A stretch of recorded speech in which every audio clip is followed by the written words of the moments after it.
In the early days of the internet, radical libertarians were scattered, lonely, and faceless.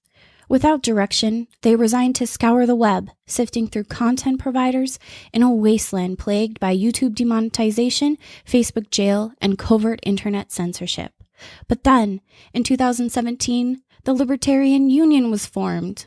Finally, the average Joe libertarian could find a thriving community of independent podcasters and content providers, all in one convenient location. At Libertarian Union, we'll always have the latest news, interviews, discussions, and even movie reviews. With hundreds of episodes and more added all the time, you'll always find something fresh at libertarianunion.com.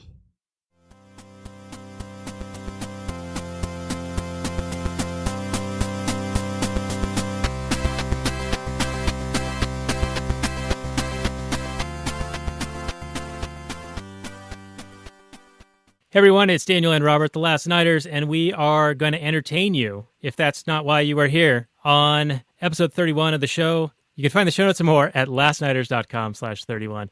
We're going to do Gladiator. And speaking of gladiators, how you doing, Robert? Yes, feeling good, sir. Thank you. How are you doing? I'm doing great. I'm doing great, grand, wonderful. Get on the bus. All right, here is the Google description. Gladiator came out the year 2000, 2 hours and 51 minutes, so it's got some length to it. 8.5 on the IMDb, 77% Rotten Tomatoes, 67% Metacritic, and yet 93% of Google users like it. The interesting thing about the critics, the Metacritic being relatively low, is this won Best Picture, Best Actor, and several other awards, so I guess the critics were a little off base on this one. But here is the description. Set in Roman times, the story of a once powerful general forced to become a common gladiator. The emperor's son is enraged when he is passed over as heir in favor of his father's favorite general. He kills his father and arranges the murder of the general's family, and the general is sold into slavery to be trained as a gladiator, but his subsequent popularity in the arena threatens the throne. Came out May 5th, 2000. Director Ridley Scott won Academy Awards, as I said a moment ago, starring Russell Crowe and Joaquin Phoenix, among others. What say you, sir, about the description so far? Well, it's accurate. Tells you a lot about the movie. This is Russell Crowe at essentially the height of his powers, and this is Joaquin Phoenix doing his creepiest Joaquin Phoenix impression. This is him at his most just sycophantic type. I don't know if that's not the right word, but just a very damaged individual. He's a lot of fun to watch in this movie. But yeah, he took that creep factor to 11 for sure on this. Oh yeah, I mean, there's the whole incest angle. There's the whole threatening the woman who's your sister, who you were trying to have sex with murdering his child. He does all kinds of fun stuff. It's interesting. I did watch. I don't know if I watched the original, DVD bonus features, and they had historians talking about the real Commodus. And apparently the real Commodus, I don't know if he was a creepy, incestuous, weirdo guy, but he did actually fight people in the gladiator's pit, and he was quite famous for doing that. So that part isn't too outrageous. I don't think he was murdered or, fought to the death in a gladiator's fight. But, and I think this is fairly well known, but the way it's depicted, the fights in this movie, they are ramped up significantly from reality. Most often, one gladiator would fight another gladiator to first blood, not to the death. And deaths were actually quite rare because, human beings are fairly expensive, even if you do. I mean, they did feed, Christians to the lions and that sort of thing. But a well-trained, honed gladiator could actually command, an audience, was actually a fairly valuable commodity. And they didn't just want to throw those people away. But it's still a good movie. Had a lot of fun. Even rewatching it now, a third or fourth time, probably. Yeah. Now, did you notice any difference in having seen it some, 15 odd years ago to probably a few years ago and then to now with your intellectual journey? Well, you mean with the intellectual journey? Yeah. I mean, the thing stuck out at me. Marcus Aurelius, he plays this kind of strange character who doesn't really match his actions. He seems to be this wise, they keep talking about him being this wise, philosopher king guy. Wizard, Dumbledore? Yeah, Dumbledore. Anyway, so Dumbledore is commanding the legions, or at least he's, there at the front where they're fighting these Germanic hordes. and they're pacifying, the Germanic tribes. And, he says in the very beginning opening statement, it's like one last Germanic stronghold needed to fall before the promise of peace throughout the empire. And we talked about this in our hero episode with Jet Li. Oh yeah, always one victory away from peace, one Right. murder away from perfection. Right. This is just, that's the communist dream. It's the socialist dream. It's the dream of all tyrants of all time, everywhere, always. It's just always one more death away from utopia. It's this dream of conquering the world, and then there will be peace. Well, and then as all tyrants always find out, people don't much like being ruled and being tyrannized. So the price of empire is rebellion and resistance. And they get to call it, terrorism or treason or any number of words that they come up with. Well, treason is now talking to people who are from another country. Indeed. I mean, that's right. Per the news feeds. The definition keeps getting more and more broad. But yeah, this is the dream of all tyrants of all time, everywhere, always. Of, once you kill enough people, once you conquer enough people, then you'll have this kind of Pax Romana, Roman peace that settles in, and we'll just have one world order, and then the world will be all one, and we'll have no more reason to ever fight a war ever, because everybody agrees that this one guy can rule us all better than we can all rule ourselves. Yeah, right. This fatal conceit that you know best for everybody else on the planet. It's ridiculous. This vexes me. It vexes me. I'm seriously vexed. Are you vexed? It vexes me too. How could anybody be this stupid? I'm asking you, Daniel, how could anybody be this stupid? Well, I mean, you'd think after one more victory in a 12 years war for peace that everything would be fine, and people should know when they're conquered, strength and honor and all that. So, right. And then Aurelius, and then he kind of has a moment where he's talking to Maximus, and he's like having this philosophical, crisis sort of thing. And he's like, well, what are people going to think of me after I've died? Was I, the butcher, or was I the just, or who was I? The wise? What were we killing all these people for? The glory of Rome? What is Rome? Well, that was Crowe's answer, the glory of right. Rome. And glory of Rome. Dumbledore's like, well, there's always someone left to fight. There's always a new enemy, which he's right. I mean, well, there's always the ability to manufacture an enemy that you can use to instill fear in the populace and say, you need me to protect you from this threat. That's right. You have to have enemies, or else what do we need all this army for? Right. Yeah, we talked about this on the Mission Impossible when the John Voight character was basically, hey, the Cold War's over. We're dinosaurs. So we got to come up with a reason to still exist. Right. Got to manufacture an enemy if we don't actually have one. Yeah, so the main debate in this film, really, is between Maximus, who agreed with Aurelius that the Roman Empire should return to being a republic, whereas Commodus thinks that he should be the emperor, and all the power should remain in the emperor's hands. Now, I got to tell you, Commodus does have he makes some pretty good points a little bit later. Let's hear this. Let's hear film. Daniel's agreements with Commodus. Now, I want to hear it. I will agree with you that Commodus is a snake, a sea snake even, and skilled with a blade, but he's not a moral man. And his dad even says he must not rule because he's a fucking schemer. He has none of the positive virtues, just ambition and the courage to do evil things to fulfill his ambitions. And it's one of the Hayekian observations of why the worst rise to the top. And he's very much an ends justify the means type person. But he does make the point that when you're comparing an empire versus republic, you've got these senators who flatter and deceive and scheme and work for their own individual interests at the expense of the people who they supposedly represent, and they live far better than them as a result. That his argument is that's superfluous, and we must save Rome from the politicians. And in a way, he's kind of right in the diagnosis that yes, the senators are in it for themselves, and they are generally terrible. But his solution is to become an authoritarian dictator. Right. So his solution's not great. Right. No, it's a giant douche or a turd sandwich situation. It's like, you guys are giant douches, and the solution is turd sandwich. It's not a huge improvement. It's slightly better in that he has a vested interest in the outcome of long-term effects, whereas the senators may be only serving for a certain amount of time. They're there to loot and get out. And his criticisms are probably valid. I'd agree with you there. He did want to have an heir, granted incestually, of pure blood, and by pure, I think he meant within the family. Yes. But his argument was, I want this heir and progeny to be able to rule for 1,000 years. So he did have a long time horizon that he was looking at. But he didn't seem to behave in a manner of caretaking the kingdom, other than the bread and circuses of just keeping the masses, the mob, entertained. And they literally did throw bread at people in the they Colosseum. did. There was literally bread and circus. So anyway, I didn't mean to derail you, but that was my point about Commodus, was that he is kind of right that even the Senate is a shit option.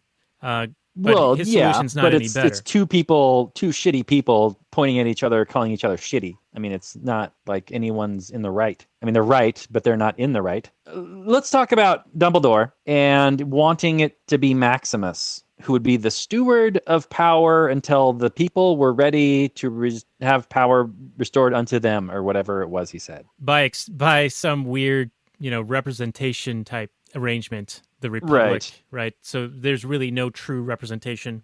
There's just the illusion of representation. But yeah, let's talk about that.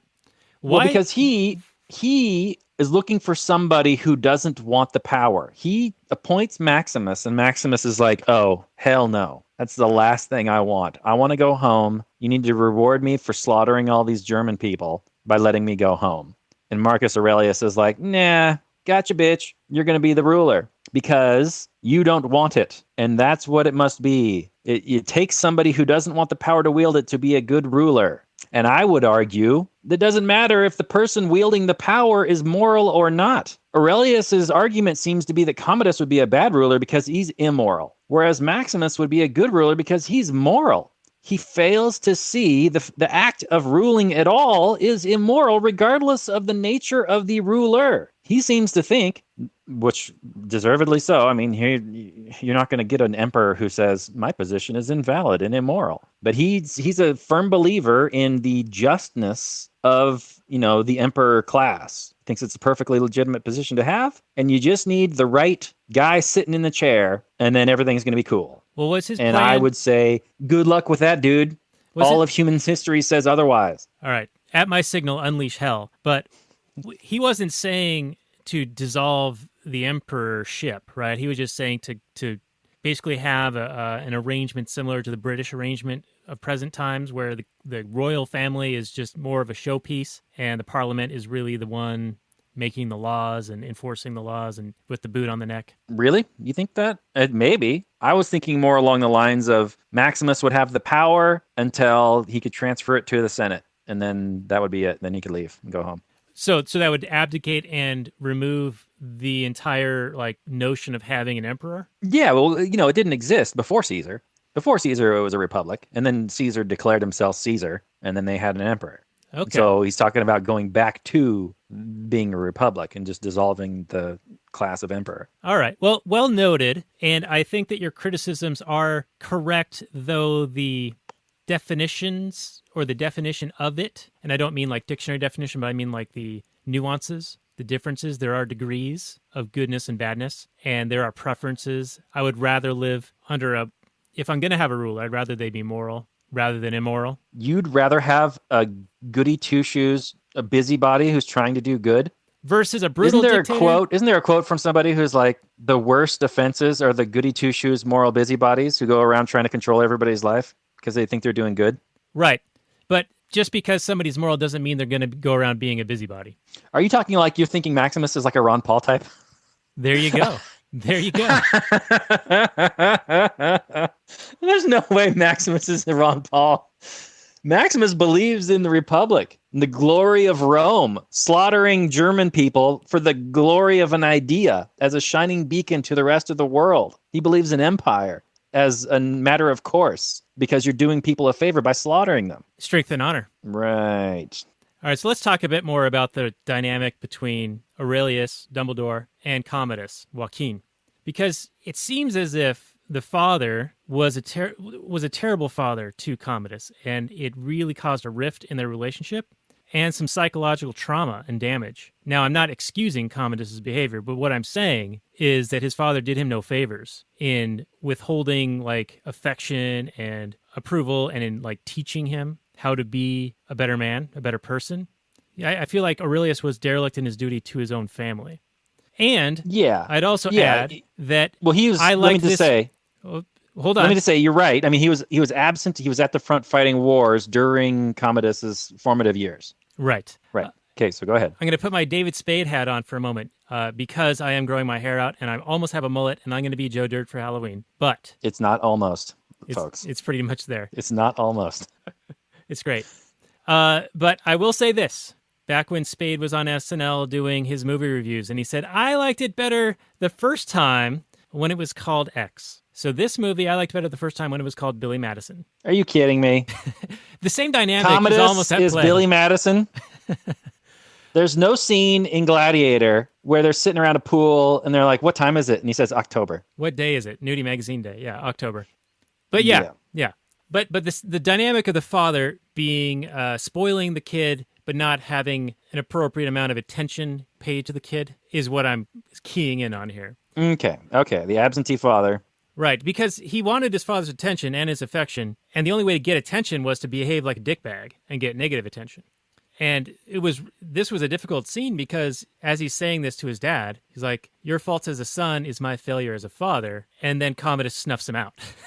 Like he shows him just how bad his faults were or his failure was. Yes. Yeah. I can't disagree with that. He is a terrible father, but we don't get to see that. All we get to see are, what people say about it. And he admits it himself. And we know that he was out fighting wars while Commodus is growing up. I mean, we assume Commodus is like, early 20s. I mean, I'm sure Joaquin Phoenix was older when he played the part, but I think we're assuming that he's like a young man. And so, yeah, he's a piece of shit. But I don't think, you're right. It doesn't excuse Commodus's behavior. Just because you don't raise a child properly, that doesn't give him the right to murder you.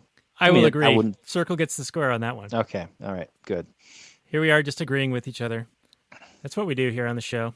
All right, so let's talk a little bit about Commodus's decision after killing his dad to basically say to Maximus, hey, kiss the ring or I'm going to murder you. Yeah, it's an open threat. I think, Maximus knew immediately that he had to shore up power. It was a critical situation, he was the only one who knew that Aurelius picked him to be the successor. Well, and the daughter knew, right? Well, the daughter probably suspected, but she didn't openly know, and she wasn't going to challenge Commodus. But Commodus immediately steps up to shore up power, and if he's got a rival to the throne, which is, throughout history, fratricide is rife among, royal families and that sort of thing. There's always tales of firstborn sons murdering all his brothers. That's a frequent thing throughout history. So yeah, Commodus's behavior there is completely not surprising. But I thought Maximus was being a little bit naive there. I mean, here he is essentially the crown prince versus Maximus, like the leader of the army. But when it comes down to it, who are people really going to follow? They believe in the state. I mean, although Roman history is interesting because, we're talking about Julius Caesar, who led his armies crossing the Rubicon into Rome because he had the loyalty of his army. And that was what allowed him to, claim the emperorship because he, essentially threatened everybody in Rome that either I'm going to be emperor or I'm just going to kill you all. So it is interesting that there were often times throughout Roman history where the generals who led the legions commanded, probably more loyalty than, some politician in Rome over those people. Seemed to be the situation here. Right. Because the army was a big fan of Maximus. And then even when we get the first entrance of Commodus into Rome, the people are yelling at him like, boo, you suck, Yeah. Yeah, but then he goes on to give him bread and circus, Daniel. 150 and days. Everybody loves him. Everybody loves him. I did have a question for you before we get into that part. Go ahead. So Maximus staves off execution, fights his way out of that, and then he rides nonstop. You can't keep a good Russell Crowe down. No, you can't. But he rides nonstop back to Spain, and he gets there just in time to find, the corpses of his family. And in watching that, I'm like, well, if he went there as quickly as possible, how did his family get murdered before he got there? You're asking me, well, because there's talk. People. It was the murders weren't carried out by the same people in his army. They're carried out, I'm sure, by other Roman soldiers elsewhere that were given an order. Right, so like pigeons sending communications or perhaps boats and things like that. Yeah, other horses. I mean, he's riding one horse, but as long as you can send word back to Rome, I'm not exactly clear on how information traveled, but I'm sure it traveled faster than one guy riding one horse. But did that little discrepancy, you thought, did that kind of bother you? It stood out, but it sort of makes sense that word could travel faster than a person, especially if you're talking about on the water or if they had other means of transmitting just notes. Like in Game of Thrones, they're always sending messages via ravens. Yeah, the ravens. Or signal fires, Daniel. Signal fires. Yeah, there you go. Mm-hmm. Yeah, I'm sure. I didn't. It didn't bother me. I figured that there was just some kind of Roman Pony Express or something like that. Maybe pigeons or ravens or any number of things that could carry messages. Yeah, the Roman USPS. The Roman post office. I'm sure it was a thing. I don't know if I'm misremembering or whatever, but I think that they had like a post office sort of thing, like they delivered the mail, and that was like it's like, well, they're brutally repressing us, but they keep the mail delivered on time. Well, that's good. And the Roman roads. And they got the Roman roads and the aqueducts. So, although the aqueducts weren't for everybody, it was mainly for people in Rome, but Yeah, and they were made out of lead pipes, so everybody went crazy. But it's the way it goes. Yeah. Now, was that perhaps contributing to Commodus's situation? He did seem to be a bit on the mental illness side of things here. Yeah, they seem to take in some bits from other emperors. Famously Nero danced while Rome burned. And I think Nero is the one that also appointed his horse general. Was it Nero or was it somebody else? I think it was Nero. I could be wrong. But I know some emperor appointed his horse as leader of his army. So it's a thing. People do it. Well, I saw lead can mess you up, dude. A dog became mayor somewhere. Yeah, but in defense of that town, I mean, he does a better job than any human. And there's a tree that owns itself. And the great Glenn Jacobs just became a mayor. Not that he's like a dog or a tree, but that's... Is he better than a dog or a tree? He's a Rothbardian Austrian economist type person. So yeah, I think that's probably better. Better than a dog as mayor. Well, I mean, a dog is pretty much the ideal mayor. So if Glenn Jacobs, Kane from WWE, is better than a dog, I mean, he's like probably the best mayor ever. Would Kane get your slippers? I don't know. Chew him up. Would he wag his tail and, want some pets? Sit on your lap? He would crush me to death. I don't know if I'd want him sitting on my lap. No, he's a big man. He's a big guy. He could body slam you with one arm. All right, so let's talk about queer giraffes. Finally. How many episodes have we done and we're finally getting to the queer giraffes? Or 31. This is 31. So good. Took us 31 episodes to get to the queer giraffes. Proximo, who was played by Oliver Reed, and this is his final performance. And the interesting note here is he actually died before completing his performance. So they had a body double and significant digital work to finish his performance. It cost upwards of $3 million for about 15 seconds of screen time, which seems outrageous. But if you think about it, 2000, and this film was well noted for its great use of digital effects at the time and very expensive, but it looks very dated now. Yeah, and there's a lot of compositing, especially in the Gladiator fight where there's all those lions being released. The tigers. There's a fair amount. Oh, that's right, the tigers. Yeah. They don't look. It doesn't look nearly as good as it once did. Those tigers do not look like they're in the same space as Russell Crowe. But Yeah, the thing. Hey, it was 2000. That's 18 years ago. Right, and back in 2000, we were like, "This is the future, man. Y2K. We've survived. We did it. We did it, everybody. The world was supposed to blow up, but it didn't."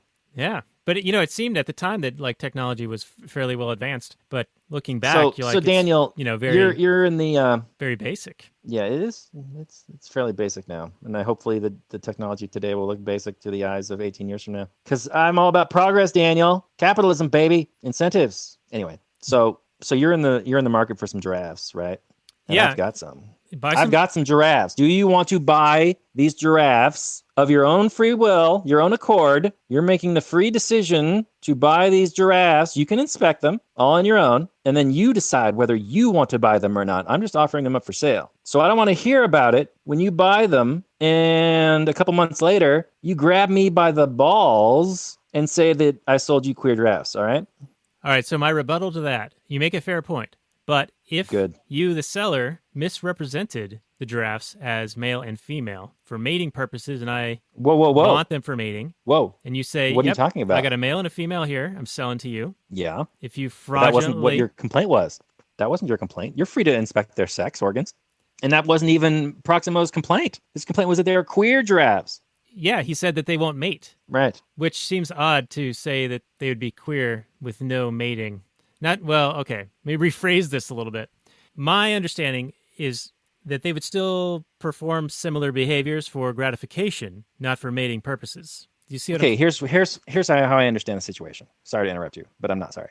This is so important. This is like the integral part of the show. This here. is the crux of this movie, okay? This one-off scene that it's like 20 seconds long. There's ball grabbing and queer giraffes. It's very important. It's vital. That's right. So he sold them a male and a female giraffe, but they are queer giraffes who prefer the company of their similar sexed giraffes, right? So they've got a male and a female giraffe, but just who aren't into each other. That's how I understand the situation to be. Are you understanding the same situation, or do you have a different situation in mind? Oh, yeah. See, I thought that his complaint was he intended to buy a male and female to create offspring. So he wanted them for mating, for breeding purposes. Right. And that he was led to believe that he was sold a male and a female. Okay. But in fact, he got two males. Okay. If whatever his name was, slave guy, was purporting to say, yeah, I've got a male and a female. Okay, I'll sell you a male and a female. I guarantee you that they're male and a female, and then sold him two males or two females. Then I think Proximo probably has a legitimate beef. But with my understanding, I don't think he has a legitimate beef. The idea that you're guaranteed two giraffes who want to bone each other is fairly ridiculous. It's not like the slave guy can go, oh yeah, I got these two horny giraffes and they're totally horny for each other. And then they're just going to be making all kinds of giraffe babies. Right. And guaranteed, dude, guaranteed. I don't think so. I think he's like, I got a male and I got a female. Here you go. And then Proximo's like, yo, these two giraffes aren't horny for each other. They're not boning. They're just walking around eating my food and shitting all over the place. They're not doing any sex times. All right. You sold me some queer giraffes. We have overspent our time on this, but I just want to reiterate that The Last Nighters is part of the Launchpad Media, where we're always throwing new ideas in your direction. And I bet you didn't think this deep about queer giraffes until just now. So do check us out at thelaunchpadmedia.com. This is the level of analysis and insight that you'll only get here at The Last Nighters. It's books, learning, and philosophy. That's right, baby. All right, moving on. So Proximo does this thing with giraffes, and he gets a better deal on slaves. And Maximus has been taken from his home as a slave because he had given up on life, and somebody found him there. They helped him recover from injury and let the maggots eat the infection away.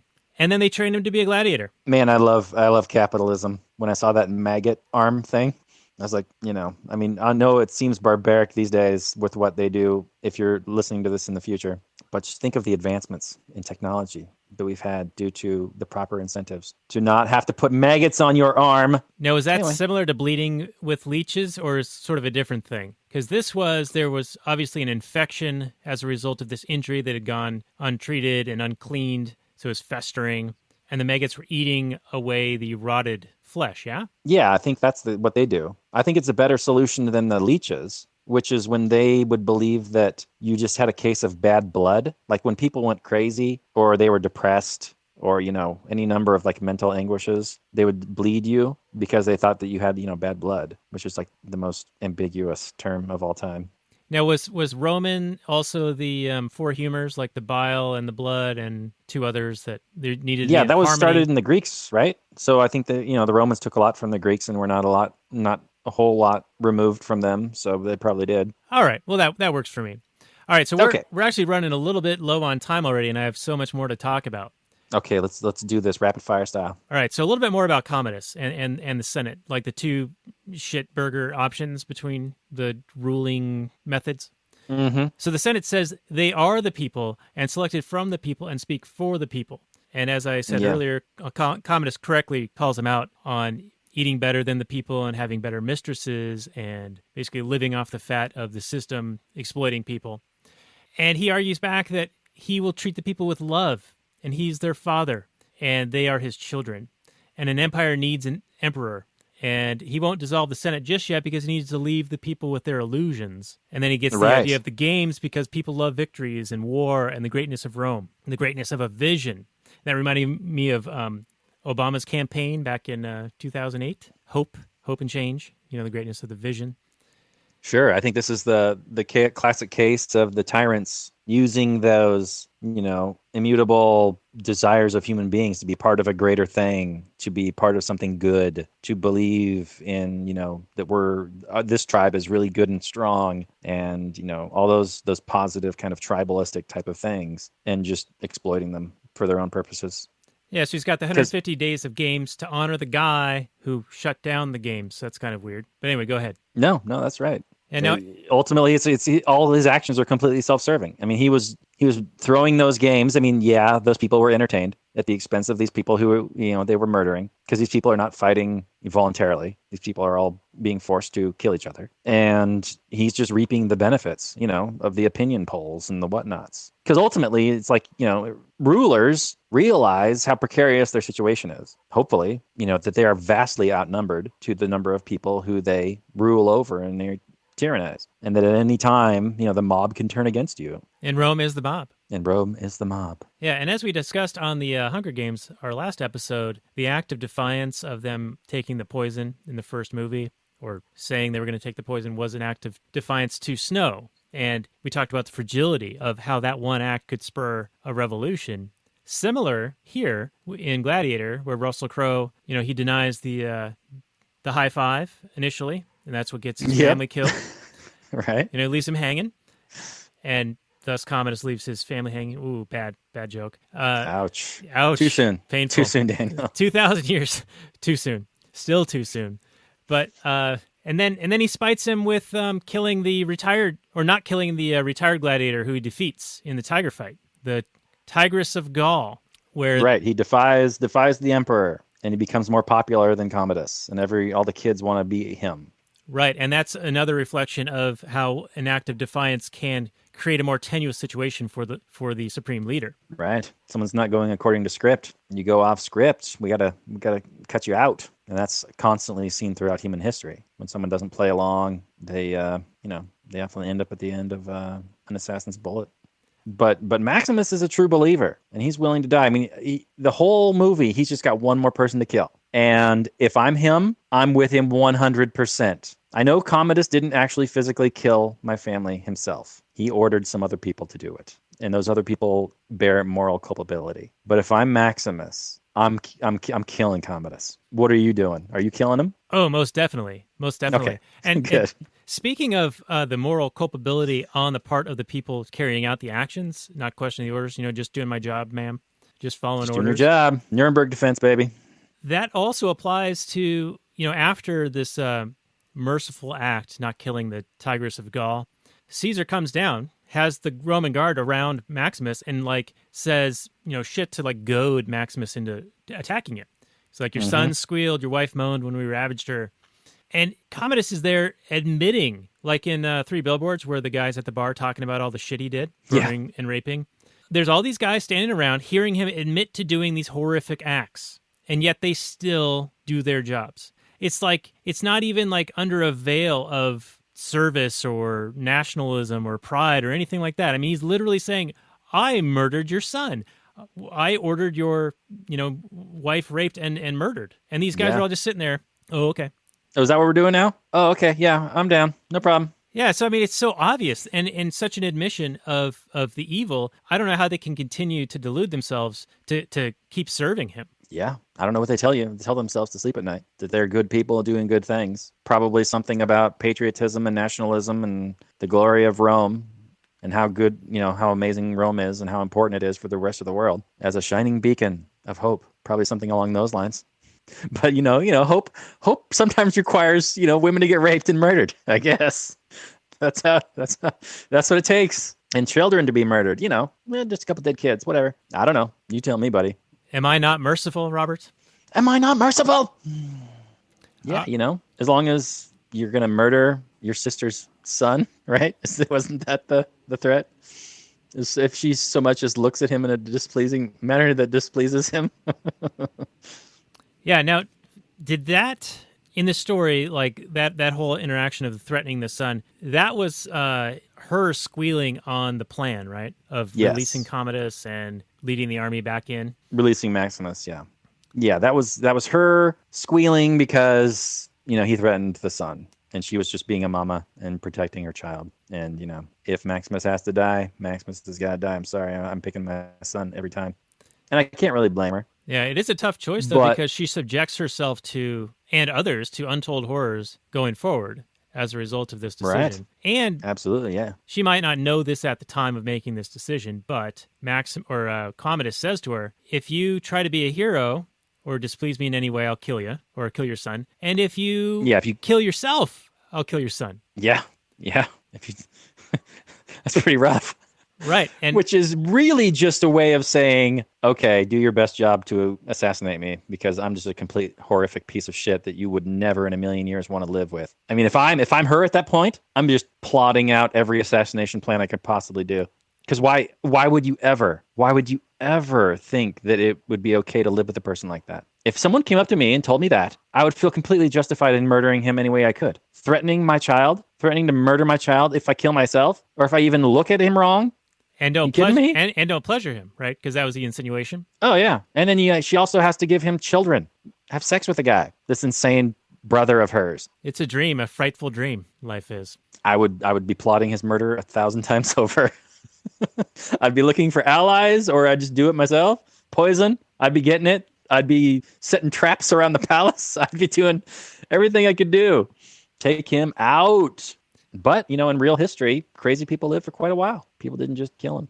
I mean, people do get killed all the time in history, but I'm just saying. I mean, I don't know how Commodus actually died, and probably the story is mostly Hollywood. Yeah, I think it's bits and pieces, like you were saying before, of various stories, historical inaccuracies abound. Yeah, but I think it's a well-told story. I had a lot of fun with it. I mean, there's a reason. It's pretty much a classic.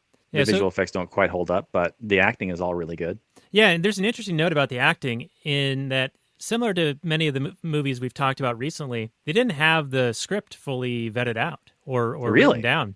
And I guess this is where Russell Crowe got his reputation for being difficult to work with, because they were still writing his lines on set. So he didn't even have any lines to prepare for. And so he was very flustered by this. Now, he, of course... as any normal human being would be. Right. And he won an Academy Award as a result of his performance here.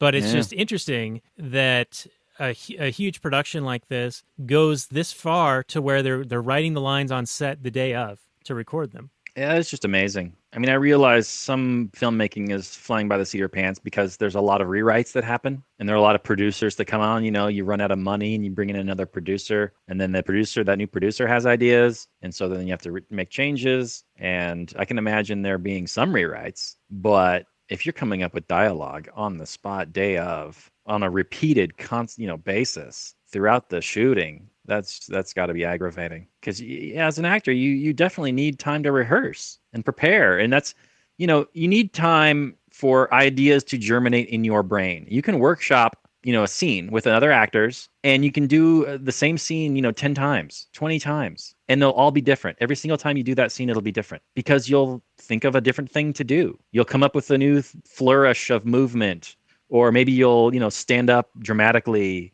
while you say one line instead of saying it calmly and demurely. There's any number of ways that you could just bring a whole new life to a scene, and in total in a movie, by having time to prepare, time to work on scenes and dialogue with your fellow performers. So apparently Crowe is just such a boss in the acting department that he was still able to pull it out. Yeah, he did a good job. Give us a pretty solid performance here. Well acted. And Commodus is fantastic creep. He's really good. Dumbledore was good Dumbledore, I guess.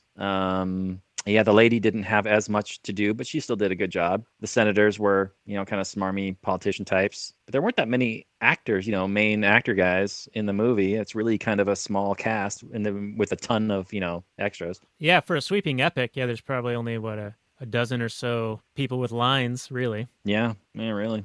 Yeah, so let's start to wind this down because we're getting low on time. But before we get into our final summary and review, I wanted to ask you about the final act where Commodus, as a result of Maximus having won the crowd, are you not entertained? That whole thing.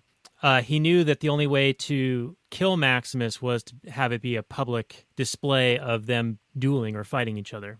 But of course, he poisoned Maximus prior to the combat.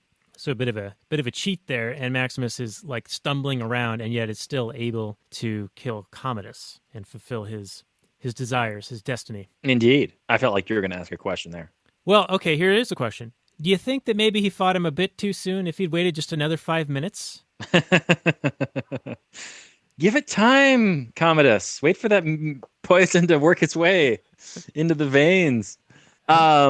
Well, I thought that the whole Commodus fighting Maximus thing was a pure Hollywood type of thing. I don't see ever an emperor, personally killing somebody that he wants executed. And throughout history, emperors just go, take him away, take his head off, and I'm done with it. I know it worked for this story because then the hero gets a chance to, blah, blah, blah, finish his arc and kill the bad guy and stuff. But in real life, Maximus is dead. Commodus sits on the throne another 20 years or another 5 years before his sister kills him. And then we move on to the next crappy emperor and the next crappy emperor and the next crappy emperor until Rome falls. But in this movie, yeah, I didn't really buy the whole Commodus actually wanting to fight Maximus. I mean, they set it up earlier in the movie that Commodus was a bit of a stud with swords, and he fought, a whole bunch of people, and he's good at actually fighting. But the idea that he's actually going to go toe-to-toe with this guy who was literally slaughtered, dozens of people, probably hundreds in his life, and he's just like the world's most amazing tactician and fighter, even injured and poisoned, seems like a bit of a risk, even for a crazy person like Commodus. But, that's okay. It's not a perfect movie in my estimation, but it's a really fun ride, and it's deserving the reputation that it has, I think. It sounds like you've gotten into final summary and review territory already, sir. Yeah, I know we're running low on time, so I thought I'd just kind of ease into it. Just slide it in? Just slide it in like a knife to the ribs, like a poisoned knife to the ribs. All right, so I'll interrupt you just for a moment and ask you if you bought the turn from the pivotal character, Quintus. Yeah, so Quintus, you're talking about when Commodus asks for a sword, and Quintus is like, don't give him one?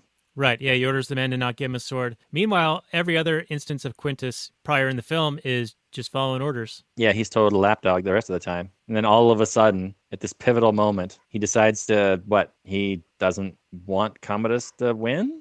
Does he, what did he expect? I mean, if Commodus kills Maximus and wins, that's a death sentence, right? I mean, you're asking to get murdered. But we're never treated to a scene where Quintus, really questions Commodus or really thinks about, oh my God, what am I doing with my life? He really is a piece of shit. I need to change my ways. We need to get rid of this Commodus guy. Maybe if Commodus' sister would have been like, yo, Quintus. Or if he had gone to the sister and been like, yo, yeah, Commodus, he's no good. He's got to go. Rid of him. Yeah, he's got to go. But we didn't get any of those scenes. So it is really sudden and strange that Quintus all of a sudden has some weird sense of honor, that this is a duel to the death and we can't interfere. When has that been the case? You just watched him stab Maximus with a knife in the ribs. Poison tipped, and you covered up the wound. So how? What? Maybe he sensed his moment. Yeah, I don't know. I did not buy that. That whole last scene is just kind of a Hollywood rush. Clean up this thread, and we'll wrap up this movie and call it good. It already is a fairly long movie. I tell you, watching it, I thought I was giving 2 hours to finish the movie, and then it just kept going and going, and I'm like, oh yeah, this is actually quite long. Yeah, almost 3 hours. And you go ahead and finish your summary and review and give your rating, and then I'll do mine. But yeah, super long. And surprisingly, in a way, because if you think back on it, it's like not a whole lot there's not a whole lot of scenes here, really, for that type of length. Yeah, there's a lot of subplots that probably could have been cut. I don't know. I mean, there's the whole Proximo kind of subplot, and then there's, of course, the sister subplot. But I don't know how satisfying those are. ultimately. Did they justify the length? For me, yeah, probably. I don't think it's a perfect movie, but it's enough of a good movie.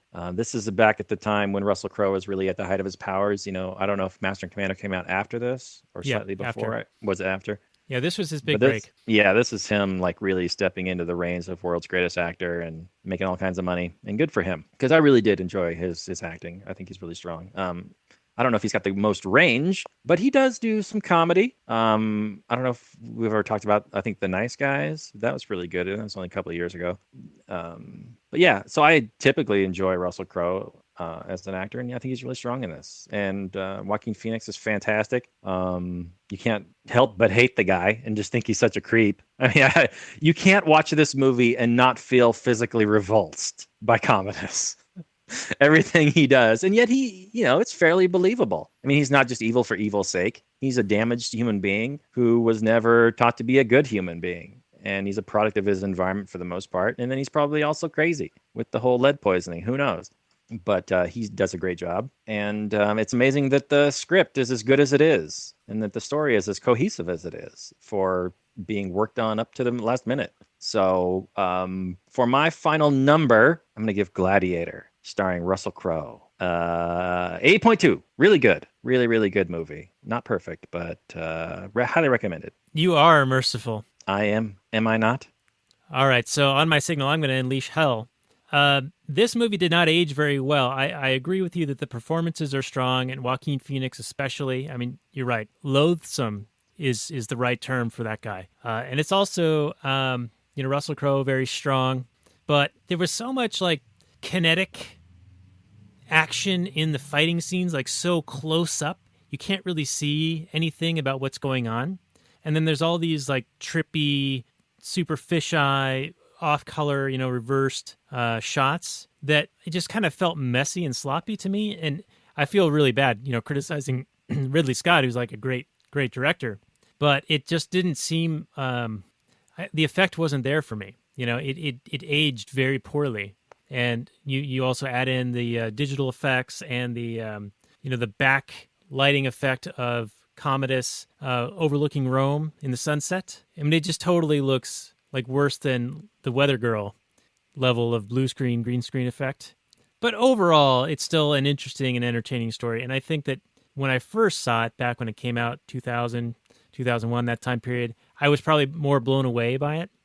But still, a decent movie. Still a well-told story despite the issues with the script not being complete until the end. But perhaps that helped to spur Russell Crowe into giving the performance that he did. So I still think it's a good movie. But I'm going to be much lower, and I'm going to go with a 6.5 on this guy. Wow. Well, I think this shows how much of a sucker I am for a revenge story. I tend to give them at least a point or two higher just for that fact. And this is a pretty good one. Well, you're not, even if the ultimate revenge at the end is kind of wonky. Yeah, and you're not wrong. Death smiles at us all, and all a man can do is smile back. That's right.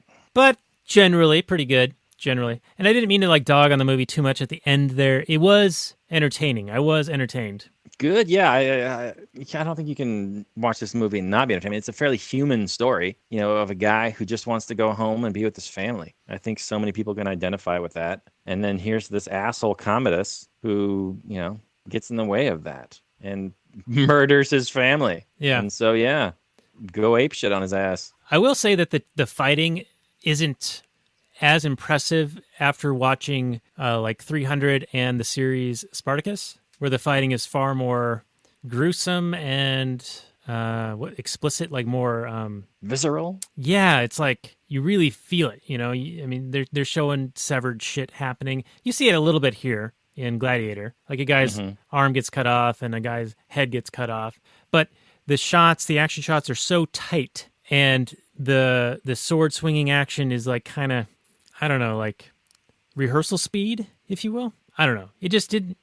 I didn't have that tangible feel of, they're actually fighting, versus what you see in 300, where there's splatters of blood and all these digital effects and more gruesome shit. It just seems a little bit more polished in a way. Well, yeah. Well, 300 is very cranked up. It's like real action cranked up, and that's all comic book stylized. I mean, I haven't seen Spartacus, but there's a lot more freedom you can do with, special effects when you can just swing a computerized sword at a person and then, lop off digitally erase the guy's head and lop off a computerized CGI head. It's, it's a little more easy to do instead of back in the day when you actually had to do shit for real. It seems like we talked about this a little bit, but like the special effects of the year 2000 or 99, 98, when this was, being created, really was almost archaic as compared to what can be done today. And that was... Yeah, you're only like 4 years out of Jurassic Park, so CGI is still in its infancy. Yeah, and it's also surprising when we did the Cars episode that they were saying, like, to get the reflections right, they had, to have these supercomputers, and they were creating new software, and it was like so bleeding edge. And I'm just like, my kids watch this kind of shit on TV all the time, like these kinds of shows. It doesn't seem like it's that baller, but that was because Cars, they created that technology, and they were trailblazing it. They were like customizing it, creating it for their own purposes, and incurring all the research and development costs. Absolutely. And now Pixar was it's really available. Pushing the envelope. Yeah, so it's like the same with it's the capitalist model, right? Right. They're paying the bleeding edge price. Right, the early adopters. The early adopters, and then everybody else gets it for $50 a couple years later. Yeah, and that's like when everyone complains about, oh, it's only for the rich. Well, now just wait. Like a cell phone was for the rich 20 years ago or 25 years ago. Flat screen TV was for the rich. A Zach Morris cell phone was like $2,000 and came in a backpack. Yeah, and now they're giving them away. Anyway, so this is basically the story of a general who became a slave who became a gladiator, and a gladiator who defied an emperor. And we're going to have to leave it there on The Last Nighters. This is episode 31. You can find the show notes and more at lastnighters.com/31. Also at the Launchpad Media, where they're always throwing new ideas in your direction. They've got tons of exclusive shows and content coming out every day. So check that out at thelaunchpadmedia.com. Oh, and Robert, one other thing I wanted to remind everyone is that we've been doing a series with Liberty Weekly discussing the Netflix series Wild Wild Country, and it's been going really well. We've been having guest hosts. The most recent one we had was with Peaceful Treason, and those are a great group of guys. So if anyone's interested in checking that out, go to libertyweekly.net/WWC. So thank you for joining us. And Robert, if you want to say a final word before we say goodnight. Thanks for sticking through us with this one. Come back for the next episode. We're going to get deep into World War II. The anniversary of the dropping of the bomb at Hiroshima and Nagasaki is coming up, and we're going to take it pretty dang serious. So, but it's going to be a really interesting discussion. We're going to get into all kinds of history and cultural effects and just aggression versus defense and all kinds of tangled issues on the next episode. So stick with us for that. Yeah, and that's going to be on the anime film Barefoot Gen, which you can find on YouTube. So if you're interested, give that a watch before you join us next week, where we will discuss it. And the anniversary of the bombs being dropped is August the 6th. So that's coming up right around the corner here.